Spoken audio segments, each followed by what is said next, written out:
ဒီထောင်ထဲမှာစာအုပ်တအုပ်ဖတ်ပြီးရင်ထောင်သက်4ရက်ရှော့ပေါ့ခံစားခွင့်ရရှိနိုင်မယ်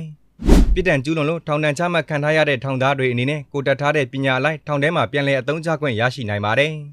ဒါပေမဲ့များသောအားဖြင့်တော့ထောင်တွေဟာထောင်သားတွေကိုနောက်ထပ်ဓာမျိုးထပ်မလုပ်ရဲတော့အောင်ပုံစံပေးလိုက်လေရှိတတ်ပါတယ်ဒါကြောင့်ထောင်ထဲကနေပြန်ထွက်လာကြသူအများစုဟာစိတ်ဒဏ်ရာတွေအကြီးအကျယ်ရရှိတတ်ပါတယ်ဒါပေမဲ့ဘရာဇီးနိုင်ငံကထောင်တွေမှာတော့ထူးခြားဆန်းပြတဲ့ဒလိတစ်ခုရှိပါတယ်ဒါမျိုးကိုကမ္ဘာပေါ်ကတခြားထောင်တွေမှာတွေ့ရှိရဖို့မလွယ်ကူလှပါဘူးဘရာဇီးနိုင်ငံကအကျဉ်းချခံထောင်သားတွေဟာထောင်ထဲမှာစာအုပ်တွေဖတ်ရင်းနဲ့ကိုယ့်ရဲ့ထောင်သက်ကိုရှော့ချနိုင်တဲ့အစီအစဉ်ဖြစ်ပါတယ်စာအုပ်တော့ဖတ်ပြီးတော့တဲ့အခါတိုင်းအဆိုပါထောင်သားအနေနဲ့ထောင်သက်တွေက4ရက်ရှော့ပေါ့ခံစားခွင့်ရရှိနိုင်မှာဖြစ်ပါတယ်ဒါပေမဲ့စာအုပ်တွေအများကြီးရှော့ဖတ်လို့တော့မရပါဘူးတနေ့ကိုအများဆုံးအနေနဲ့စာအုပ်12အုပ်ပဲဖတ်ခွင့်ရှိပါတယ်